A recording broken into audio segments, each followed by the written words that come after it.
Quiero invitarle ahí a que pueda buscar en el Evangelio de Lucas. Lucas, el evangelista, el médico, Lucas, capítulo 1, versículo 5 en adelante. Busque ahí el Evangelio de Lucas. Si lo encontró, me dice amén. Amén, ahí ya la gran mayoría lo encontró. Leemos la palabra del Señor, dice: hubo en los días de Herodes, rey de Judea, un sacerdote llamado Zacarías, de la clase de Abías. Su mujer era de las hijas de Aarón y se llamaba Elisabet. Ambos eran justos delante de Dios y andaban irreprensibles en todos los mandamientos y ordenanzas del Señor. Pero no tenían, ¿qué cosa? Hijo, porque Elisabet era estéril y ambos eran ya de edad avanzada. Aconteció que ejerciendo Zacarías el sacerdocio delante de Dios, según el orden de su clase, conforme a la costumbre del sacerdocio, le tocó en suerte ofrecer el incienso entrando en el santuario del Señor. Y toda la multitud del pueblo estaba orando a la hora del incienso. Y se le apareció un ángel del Señor puesto en pie a la derecha del altar del incienso. Y se turbó, dice Zacarías, al verle, y le sobrecogió temor.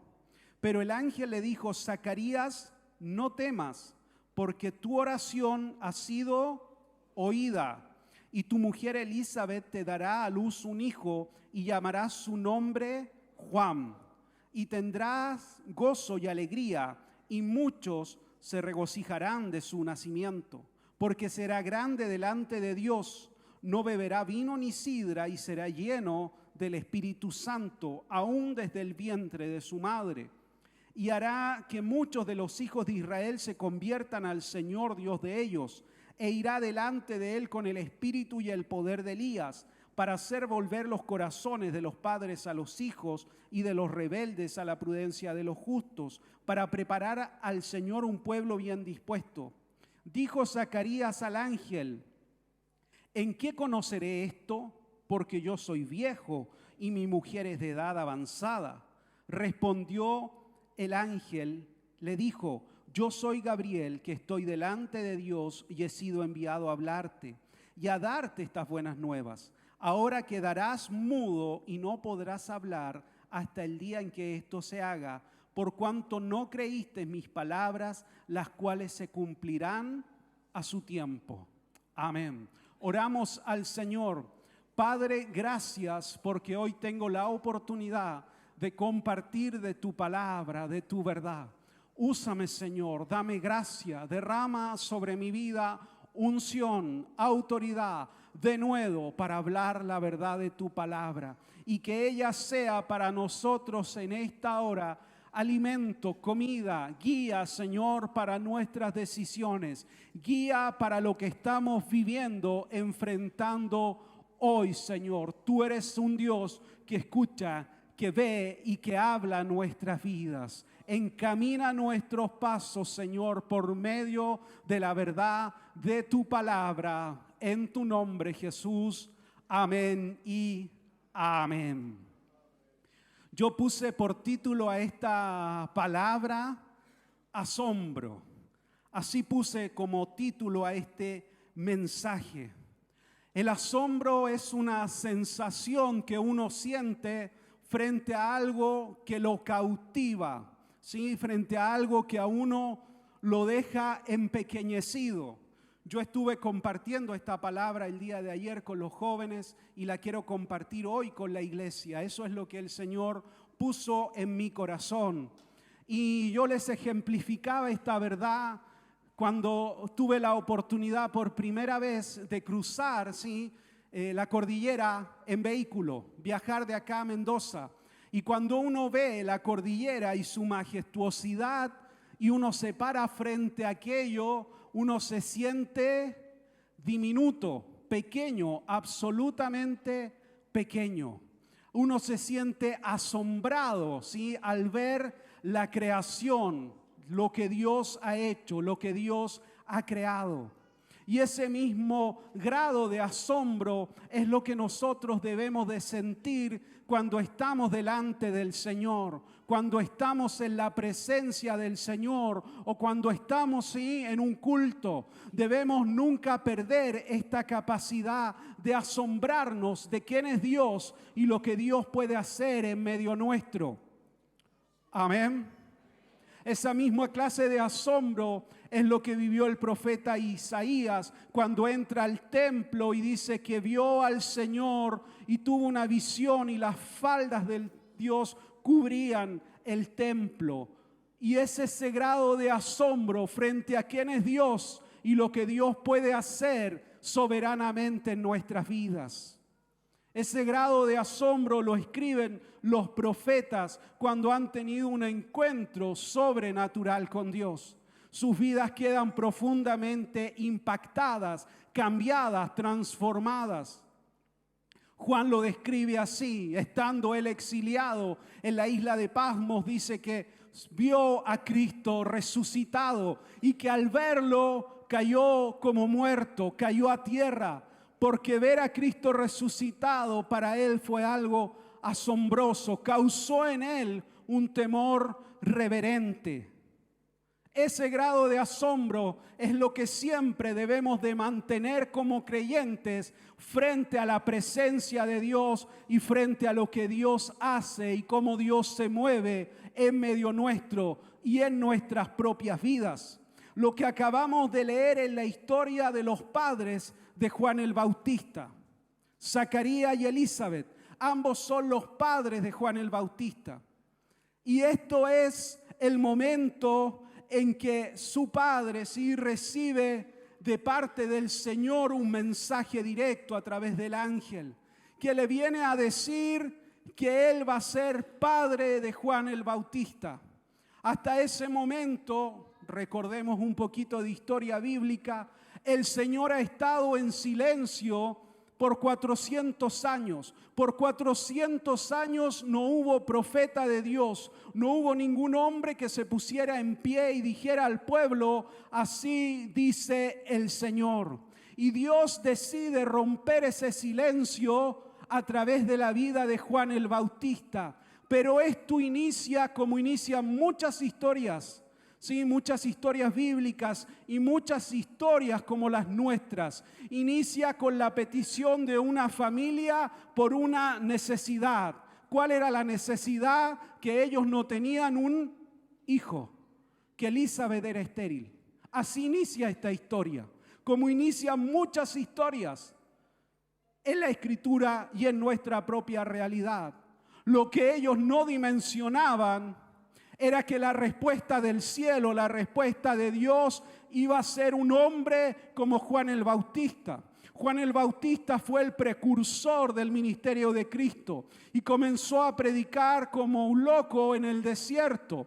Y las caravanas que iban y transitaban por las afueras de Jerusalén comenzaron a ver a este hombre que predicaba como un loco vociferando en el desierto. Pero el poder de Dios estaba con él, sobre él. Por lo tanto, la gente comenzó a rumorear que ahí había un hombre, que el poder de Dios reposaba sobre él, y la gente comenzó a salir de la ciudad y a ir a ver a este loco que predicaba en el desierto y que hablaba acerca de arrepentirse y de volverse a Dios de todo su corazón. Con Juan el Bautista inicia todo este movimiento. Pero esto inicia antes con la petición de un matrimonio que no tenía un hijo. Hay cosas que nosotros de pronto no comprendemos todo lo que Dios puede hacer en nuestras vidas y no entendemos el todo de los propósitos del Señor. De pronto vemos solo una necesidad inmediata, pero no sabemos que a través de esa necesidad Cristo se puede glorificar. Que a través de esto que estoy yo enfrentando puede ser de testimonio para que otros conozcan al Señor. Que la enfermedad que pueda estar atravesando, Dios la puede usar para que otros se encuentren con Cristo. Que mi vida Y mis proyectos, mis sueños, mis planes, Dios los puede bendecir a tal punto que me puede llevar a un lugar de autoridad. Y en aquel lugar yo voy a testificar que Cristo fue la respuesta a mi situación. Y otros van a creer entonces en la verdad de Cristo. De pronto solo estoy viendo mi necesidad y no estoy viendo que yo sirvo a un Dios todopoderoso que es asombroso y que tiene respuesta a cada una de mis peticiones más íntimas de mi corazón. ¿Está conmigo? ¿Está muy serio? ¿O está muy atento? No sé. Dios tiene respuestas. Y Él siempre tiene planes más altos que los que yo tengo. Yo a veces veo esto nomás, lo terrenal, lo inmediato. Pero el Señor ve más lejos de lo que yo estoy viendo. Y su respuesta siempre es más abundante de lo que yo estoy necesitando. Y nace entonces con Juan un avivamiento. Y los avivamientos muchas veces nacen de la esterilidad, del no conformarnos, del entender que hay algo más que el Señor quiere hacer. Siempre que hay una escasez, siempre que hay la necesidad de algo sobrenatural, es una oportunidad de ver el obrar de Dios. ¿Está conmigo? Pero para eso yo tengo que vivir expectante de lo que el Señor va a hacer. Porque si vivo en una conformidad, entonces hay cosas que hago rutinariamente. Puse acá una historia, mi papá, lo siento papá, pero puse una historia acá que la compartí ayer de algo que a mí me asombró cuando era niño. Yo fui al cine por primera vez hace años atrás, casi cuando tenía 6 o 7 años, fue la primera vez que fui al cine. Me llevó mi papá con mi hermana mayor Catalina. Y fuimos al Grand Palace, que es un antiguo cine que creo que ya no existe, que está en pleno centro de Santiago. Y íbamos a ir a ver una película, me recuerdo muy bien, Todos los perritos se van al cielo. ¿Ya? Qué tierno.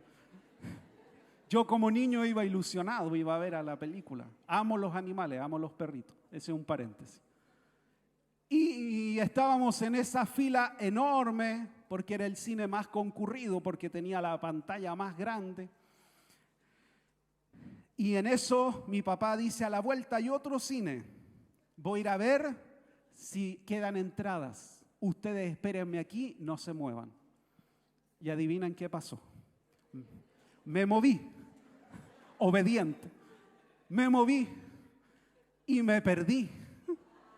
Pleno centro de Santiago, 6 o 7 años, perdido, absolutamente perdido. Tan perdido que me encontró una carabinera, ¿ya? Llorando me encontró, me tomó de la mano, comenzaron a llamar por radio y a lo lejos veo venir a mi papá. Así que corrí, lo abracé, lloramos juntos ahí y me dijo: ya, tenemos que solucionar esto, igual tenemos que ir al cine porque no le podemos decir a tu mamá, me dijo. No le podemos decir que vinimos al cine y no fuimos al cine, que te perdí.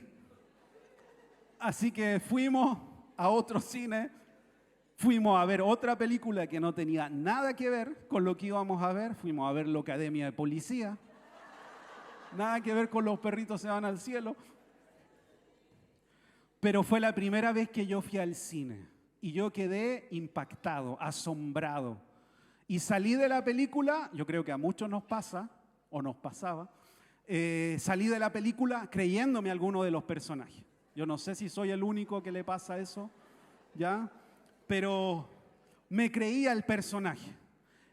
Y fue para mí impactante. Y nunca me olvido de la primera vez que fui al cine, del asombro que causó en mí. ¿Sí? Eso es para ilustrar una verdad. Hay cosas que nos impactan, que nos asombran y que dejan en nosotros una huella permanente.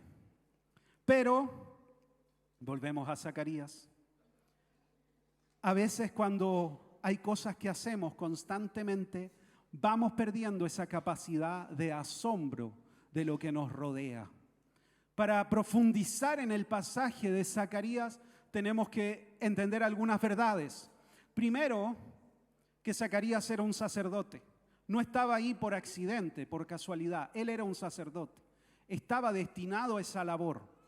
Pero hay algo muy interesante en este relato que se esconde un poquito en el texto. Y es que en el tiempo en que Zacarías ejercía el sacerdocio, habían miles de sacerdotes. Por lo tanto, se echaba suerte, es decir, por azar, si lo pudiésemos decir así, entendiendo que detrás de eso estaba la voluntad de Dios, a Zacarías le tocaba ofrecer el incienso.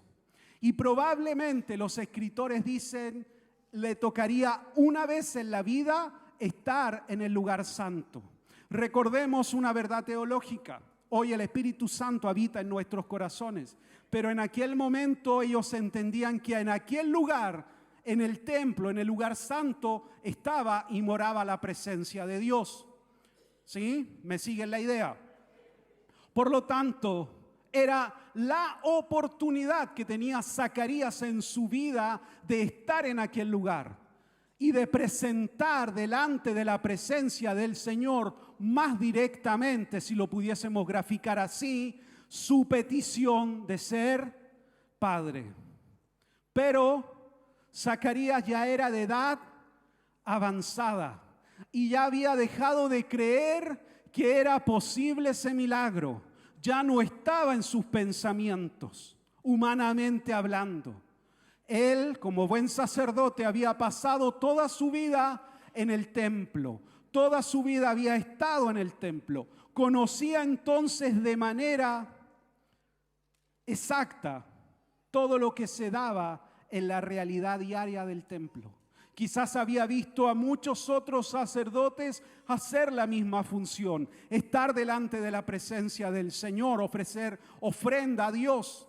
Y todo seguía igual en esta realidad. Pero aquel día algo iba a cambiar en la vida de Zacarías. Si usted tuviera la oportunidad de estar delante del Señor por una única vez, seguramente alguna petición llevaría en su corazón. Pero Zacarías se había acostumbrado a esta realidad, a tal punto que no vio en aquella situación la posibilidad de presentar delante del Señor su petición. Y a veces nosotros caemos en esta conducta. ¿Por qué? Porque venimos constantemente al templo, a la iglesia, a esta estructura, al templo. Domingo, viernes, curso 1, teología 1, teología 2, seminario 1, seminario 2, congreso 1, congreso 2. Y nos acostumbramos a esta realidad. Y comenzamos entonces a ver las cosas en forma natural. Y dejamos de ver a Dios en medio nuestro. Y comenzamos a ver y a saber todas las cosas de antemano, de antes que sucedan. Y comenzamos a ver todo con tal naturalidad o familiaridad que caemos en no creer que en medio de nuestra realidad, que en medio de nuestro culto, que en medio de que se está dando la alabanza, la adoración y el pastor diga, levante ahora sus manos, ponga su mano sobre el lugar en que está enfermo, su cuerpo, no lo hacemos porque no creemos que es posible. Porque he venido tantas veces, he participado en tantos cultos, he presentado mi oración tantas veces delante del Señor y no he tenido respuesta, entonces ya no es posible que suceda este milagro en mi vida. Y caemos en una familiaridad. Punto 1, familiaridad, contacto habitual o conocimiento profundo o facilidad natural o desenvoltura natural. Caemos en esta familiaridad. No sabemos todo, hasta los chistes que hace el pastor. Yo me sé los chistes de mi papá. Ya me los conozco. Cuando tomamos la ofrenda, dice ahí, si tiene una Gabriela Mistral, tire un poema. ¿Sí? No sabemos las frases, lo que viene. Ahora viene la ofrenda, ahora va a subir el pastor, va a decir, gracias Jesús, te amamos Señor. Va a preguntar por los nuevos. Y caemos en una familiaridad que nos lleva a ignorar que en medio nuestro, que en medio de nuestra alabanza, que en medio de nuestra adoración se mueve el Espíritu Santo. Y se mueve a favor de nuestras vidas. Y que está en medio nuestro para traer libertad, sanidad, vida eterna.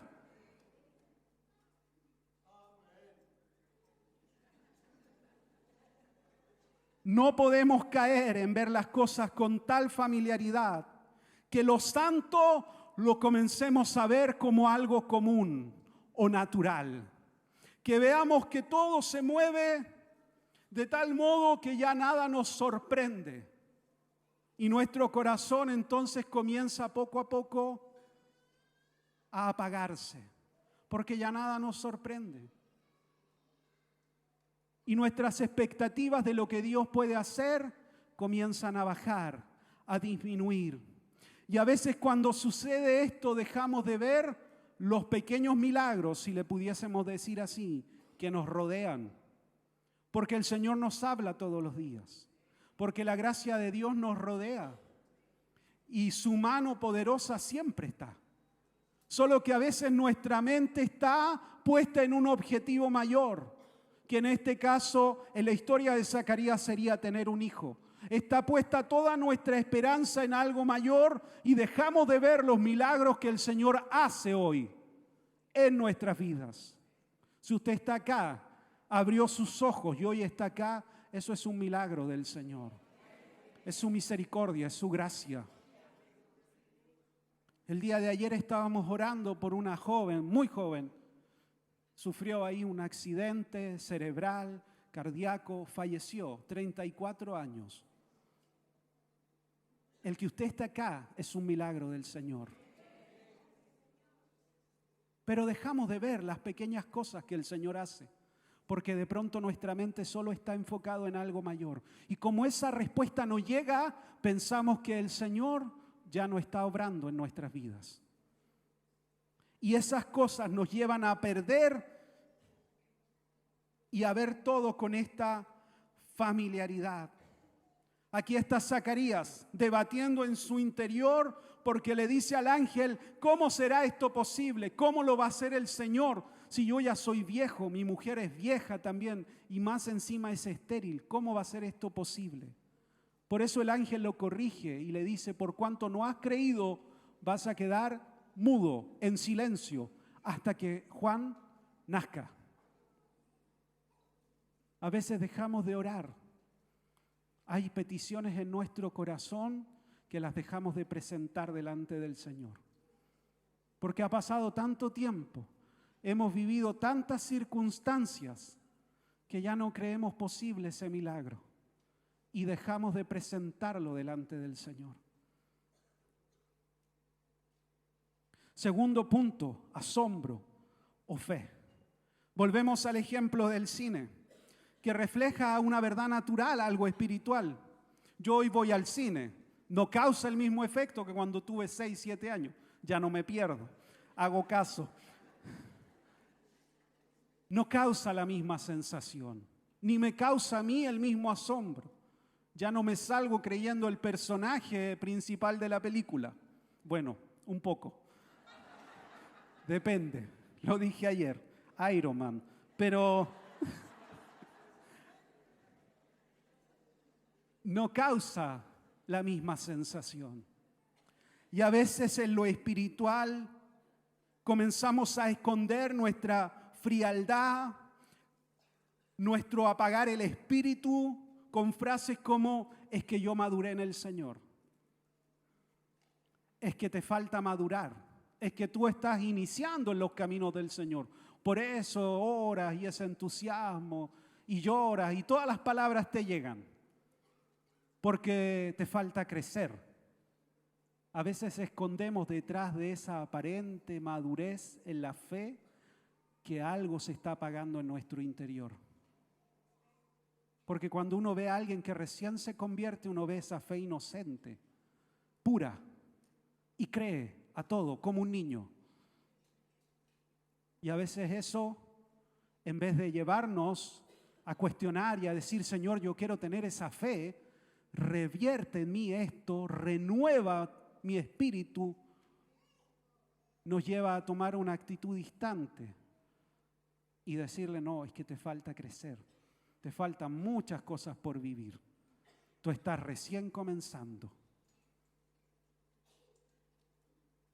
Leí el otro día en Facebook un artículo y me llamó mucho la atención, que decía que las iglesias en Estados Unidos, y yo creo que en alguna medida se refleja en América Latina, están creciendo, las megas iglesias.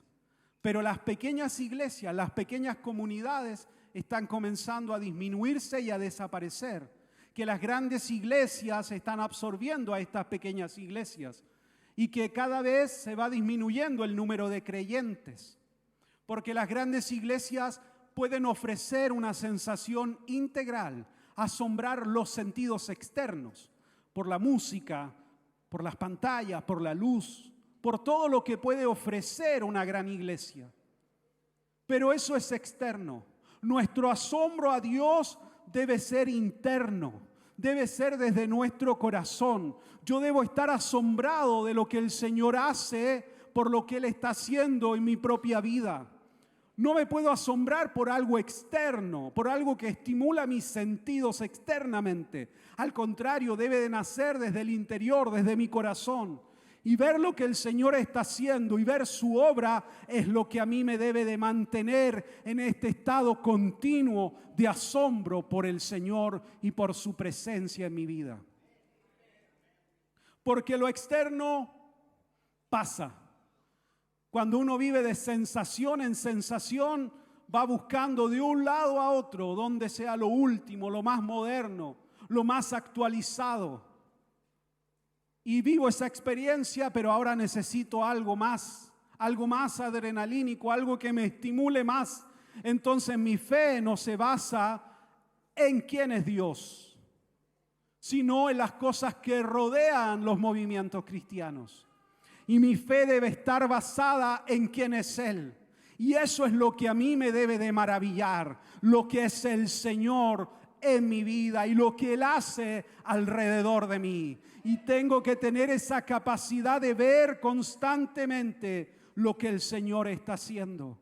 Y nunca perder esta capacidad de asombro. Porque si perdemos la capacidad de asombrarnos de quién es Dios, nuestra fe comienza a disminuir. Y si dejamos de creer que el Señor va a contestar nuestras oraciones más íntimas, más profundas, dejamos de tener esperanza en Dios. Y cuando un creyente pierde la esperanza en Dios, está próximo a perder la fe. Porque la Escritura es un libro de promesas, de esperanza.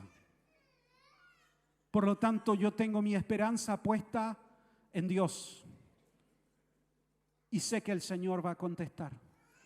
Porque Él oye mis oraciones. Yo sirvo a un Dios que escucha, yo sirvo a un Dios que ve y yo sirvo a un Dios que habla a tiempo y afuera de tiempo y que tiene respuesta a mi necesidad.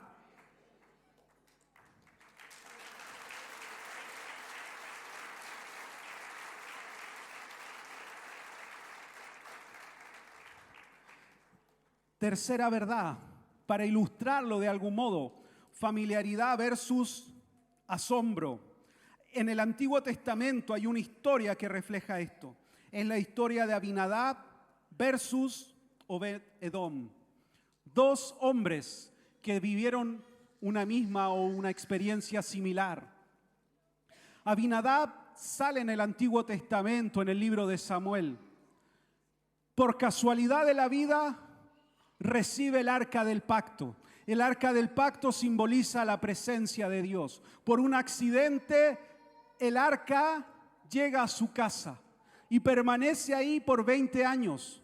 Este varón probablemente, dicen los entendidos, era un levita, un sacerdote, tenía hijos y uno de ellos, Eleazar, fue consagrado para cuidar el arca. Por 20 años permaneció el arca en aquel lugar. Hasta que David siente en su corazón llevar el arca a la ciudad de David, trasladar el arca. Toman el arca entonces de la casa de Abinadab, donde estuvo 20 años, la suben en una carreta de bueyes y en ese trayecto el arca sí se va tambaleando, uno de los bueyes tropieza y uno de los hijos de Abinadab, Usa, intenta detener que el arca se caiga y al tocar el arca del Señor cae muerto, porque tocó algo santo, sagrado. Y posteriormente, a raíz de esa realidad, de ese otro accidente, el arca termina en la casa de otro hombre llamado Obed-Edom. Y en la casa de Obed-Edom queda por alrededor de 3 meses, porque llega la noticia hasta Jerusalén al rey David de que la casa de Obed-Edom estaba siendo bendecida, fructificada a raíz de que el arca del pacto estaba en aquel lugar. Ahora viene la comparación. Por 20 años la casa o el arca del pacto estuvo en la casa de Abinadab. Por 20 años nunca llegó noticia al rey de que esa casa era bendecida por causa de la presencia de Dios en medio de ellos. Por 20 años el arca estuvo desapercibida de la vista hasta que Dios pone en el corazón de David traer de vuelta el arca. Por 20 años no hubo novedad de vida, pero en 3 meses en la casa de Obed-Edom sí hubo noticias de que Dios estaba bendiciendo su casa. Y David entiende que tiene que entonces traer el arca al lugar que pertenece. Y así a veces se dan las diferencias. Por 20 años se vio al arca dentro de ese hogar de una forma natural, con una familiaridad. Por eso Usa, que no había sido consagrado para cuidar el arca, cuando ve que el arca se va a caer, tiene este atrevimiento de tocar lo santo, lo sagrado. Porque para él era habitual ver el arca del pacto. Ya lo veía como algo tan familiar que había perdido el temor del simbolismo que significaba el arca del pacto. Cuando llega a la casa de Obed-Edom, es recibida de otro modo, de otra forma, y Dios comienza a bendecir aquel hogar. Podemos servir al Señor por muchos años y estar en la iglesia y ser parte de la iglesia, pero ver todo con una familiaridad tal que no entendemos lo que el Señor quiere hacer en nuestro hogar, en nuestra casa, que no entendemos lo que significa la presencia de Dios en medio nuestro. Y puede otra persona llegar y ser impactado por la presencia del Señor y su casa comenzar a cambiar y a ser bendecida y prosperada, porque entiende profundamente lo que significa estar delante de la presencia del Señor, que el Señor habita en su corazón. Nunca tengamos que perder esta capacidad de asombrarnos de lo que el Señor está haciendo y puede hacer en nuestro medio, en nuestra realidad. Acá está Zacarías, y con esto voy cerrando. Está presentando precisamente una oración al Señor. Está presentando la ofrenda del incienso. Y el incienso simbólicamente representa la oración de los santos. ¿Sí? Porque el incienso sube. Y sube como un olor fragante delante de la presencia del Señor. Y eso es lo que Él está haciendo simbólicamente. Pero se ha olvidado de la petición que había en su corazón. En el fondo lo está haciendo como algo habitual, como a veces nosotros lo podemos hacer mecánicamente cuando estamos en la iglesia. Levantamos nuestras manos, cantamos, adoramos. Pero en el fondo, en lo más profundo, en mi petición más íntima, yo ya no creo que es posible. Aunque entiendo que la presencia de Dios habita en mí, habita en medio nuestro, aunque entiendo que ahora tengo libre acceso a la presencia del Señor por medio del sacrificio de Cristo, teológicamente lo entiendo, disfruto, pero en el fondo no creo que verdaderamente el Señor pueda escuchar mi oración y contestar a mi petición. Porque en eso estaba Zacarías. Simbólicamente lo estaba haciendo. Estaba cumpliendo el rito, el simbolismo. Pero ya no veía posible la respuesta de Dios a su oración más íntima. Y ocurrió el milagro. Ocurrió el milagro en la vida de Zacarías, de Elizabeth. Y la respuesta del cielo no solo fue un hijo, fue un profeta de Dios. La respuesta del cielo no se limitó solo a que les dio un hijo, sino que nació de ahí Juan el Bautista. Nació de ahí un avivador, un avivamiento. Nació de ahí, como el propio Jesús testificó, el profeta más grande nacido de mujer. Esa fue la respuesta del cielo. No dejemos de creer en lo que el Señor puede hacer. No deje de creer cuando llegue a la iglesia, cuando entre por esas puertas y trae una petición en su corazón. No deje de creer en lo que el Señor puede hacer, porque no es nuestra autoridad y no son nuestras promesas, no es mi verdad, es la verdad de Dios. No es mi autoridad, es la autoridad de Cristo. No soy yo el que lo prometió, es el Señor el que lo ha prometido. No está mi nombre en juego, ni mi honor en juego. Está el nombre del Señor puesto en medio nuestro. Por lo tanto, cuando llegue a este templo, a esta casa, venga con expectativas de lo que el Señor va a hacer. Venga con fe. Salga de su hogar y diga: no, yo me voy a la iglesia. Yo me voy a buscar al Señor. Aunque otros me digan que estoy loco, loca, no. Yo me voy a buscar a Cristo. Yo voy a estar delante del Señor. Y delante de Él voy a derramar mi corazón y voy a presentar mi oración. Y sé que el Señor oye y responde. Y esa va a ser mi actitud frente a lo que estoy viviendo. No me voy a conformar ni me voy a quedar acá. No, yo voy a estar en la presencia del Señor. Y sé que el Señor me escucha.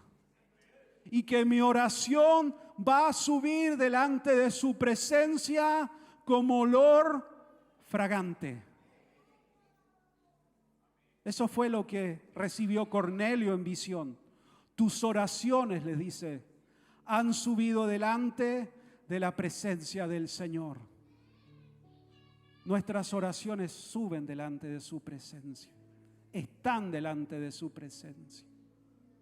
No pierda la capacidad de asombro de lo que el Señor quiere hacer. Va a hacer en medio nuestro. Está haciendo en medio nuestro. Porque como nos enseña nuestro pastor, las manos del Señor siempre están para bendecirnos. Él tiene planes de bien, no de mal, para nuestras vidas. Él es el mayor interesado en que alcancemos el propósito que Él diseñó para nosotros. Y por eso está trabajando sobre nuestras vidas. ¿Puede ponerse de pie?